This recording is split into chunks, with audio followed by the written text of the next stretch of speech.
Que en el año 2016 nos visitaste al proyecto del otro lado del árbol y en ese momento eras un cuentero que andaba por el país. ¿Cómo viene trabajando este cuentero ante la imposibilidad de trasladarse? Y ingeniándosela un poco, bastante.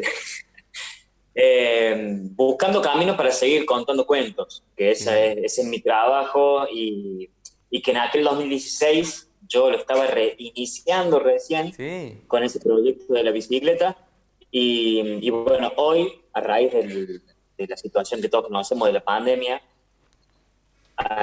hemos buscado una forma nueva de reinventar este oficio para poder llegar a personas que quieran escuchar cuentos. Bueno, ¿cómo nace el oficio de cuentero? Así que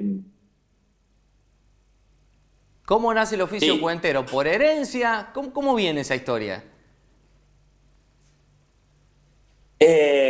Bueno, lo de herencia viene de una forma más colateral, o más indirecta, por así A decirlo. ver. Porque en mi caso no hay nadie que se dedique al arte de manera profesional, pero sí tengo una familia muy, muy habladora, muy que le gusta andar contando cosas. Y cuando yo estudiaba para maestro, estoy ya pegando un salto de varios años, cuando estudiaba para maestro conocí a los cuenteros y cuenteras que se dedicaban de manera profesional y eso fue en el año 2009. Entonces inicié un camino de formación en una escuela que se llama Narracuentos y de ahí empecé a contar historias en diferentes espacios, con diferentes espectáculos, con diferentes propuestas. Es un camino que me ha traído muchas satisfacciones, que me ha llevado a conocer gente muy, muy hermosa. Bueno, ¿qué te da de especial esto de andar como un trovador, pero trovador de cuentos? ¿Con qué encontrás, con qué te enriquece el alma este encuentro que tenés con los niños y niñas, ahora desde la virtualidad, pero lo venís haciendo anteriormente recorriendo el país? Primero, yo siempre digo, al igual que muchos otros colegas, y que cuando uno cuenta una historia, lo que está promoviendo, lo que está permitiendo, es que la otra persona, la que escucha, también se ponga a crear, también se Sí. ponga a imaginar, porque a diferencia del cine, a diferencia del teatro, donde vos de alguna manera estás creando, estás imaginando, pero estás mirando mucho.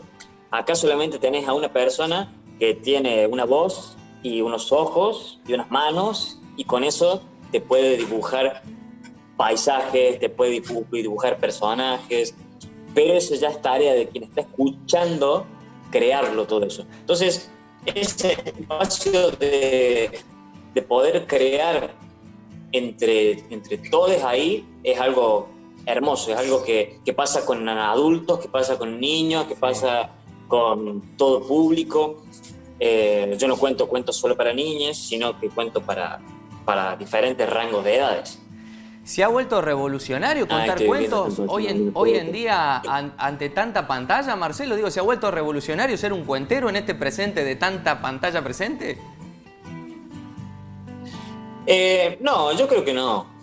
Eh, Creo que contar historias, o sea, personas que cuentan historias, hay desde el momento en que se inventó la palabra dicha, en que a alguien le pasó algo y lo contó, y que alguien lo escuchó y lo repitió, y va a seguir habiendo por más pantallas y por más avances tecnológicos que haya.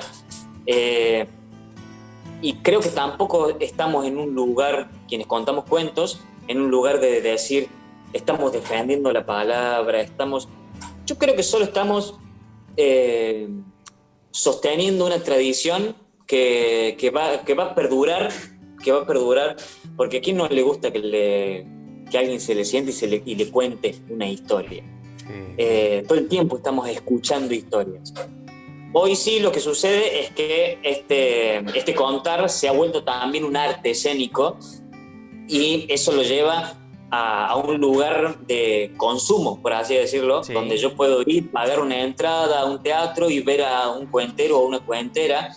Entonces, eso hace que esta cuestión Va a seguir habiendo cuenteros con las pantallas, va a seguir habiendo gente que cuenta historias en la pantalla, con tanta pantalla. Y sí, yo creo que sí.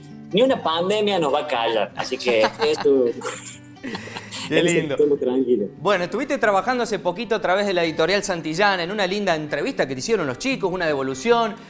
¿Cómo es esa experiencia? ¿Lo disfrutás también de esta manera, aún así, a la distancia? Uno le busca la vuelta a disfrutar, en realidad.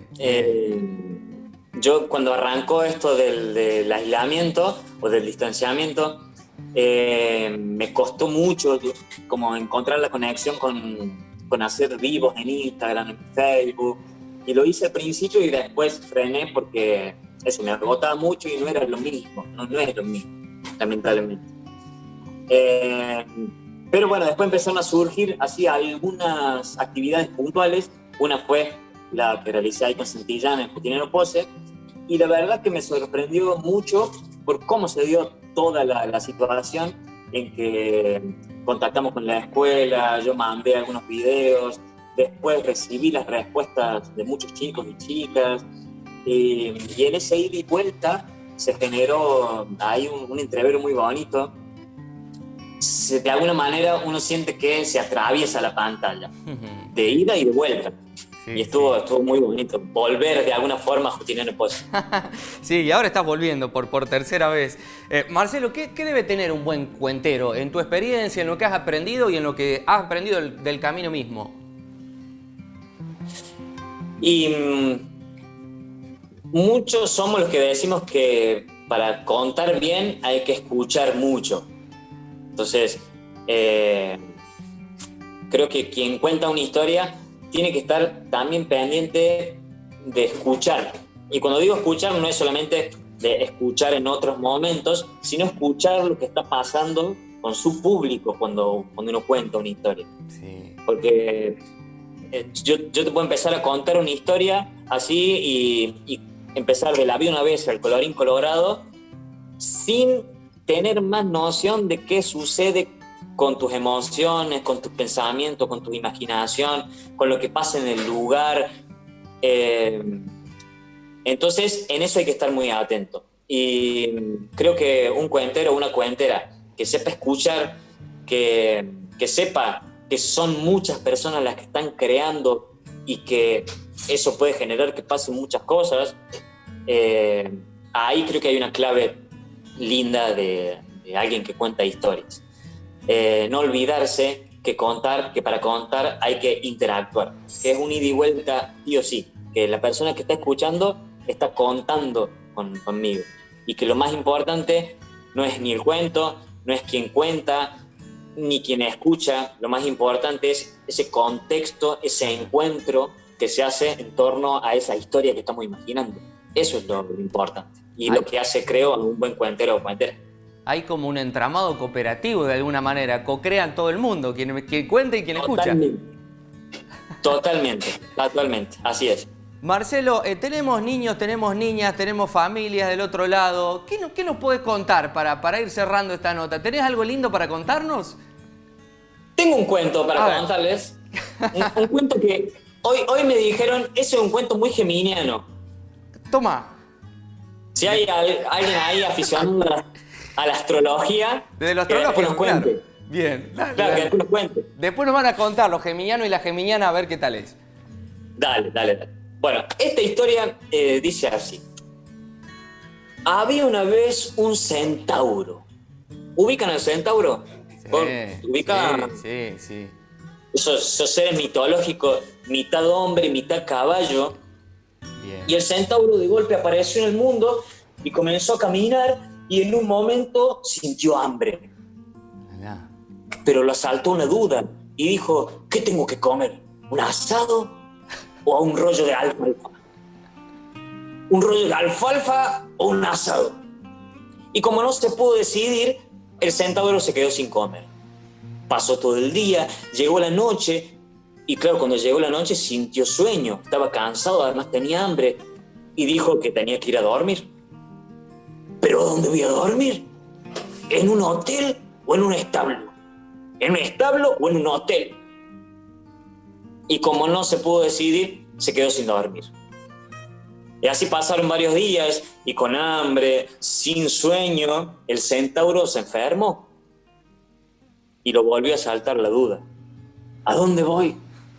¿A un médico o a un veterinario? ¿A un veterinario o a un médico? Y como no se pudo decidir otra vez, el centauro se murió. A los pocos días, unas gentes del pueblo cercano lo encontraron tirado en medio del campo. Y fue un fenómeno, la gente se reunió para ver qué era eso. Y claro, es la primera vez que veían un centauro. Y se pusieron a discutir, hasta que alguien dijo, che, hay que darle sepultura. Sí, claro. ¿Dónde lo enterramos? ¿En el cementerio o en el campo abierto? ¿En el campo abierto o en el cementerio? En el cementerio, no en el campo, en el cementerio, que en el campo. Y así la gente se empezó a pelear y como no se pudieron decidir, estaban a punto de irse a una guerra, cuando en ese momento apareció un narrador de historias que con sus palabras resucitó al centauro para que tampoco dejemos de hacernos preguntas y para que podamos seguir amando. Qué hermoso, a vivir de la manera más simple, más sencilla y más humana que es la que has contado. Gracias, Marcelo, nos dejaste un regalo hermoso y lo dejarás en tu camino, así que a seguir en eso, regalándonos sueños y sonrisas. Muchísimas gracias a ustedes y les mando un abrazo muy, pero muy grande, de codo o de brazo, no sé, como quieran, a toda la gente de Pepinino Pose.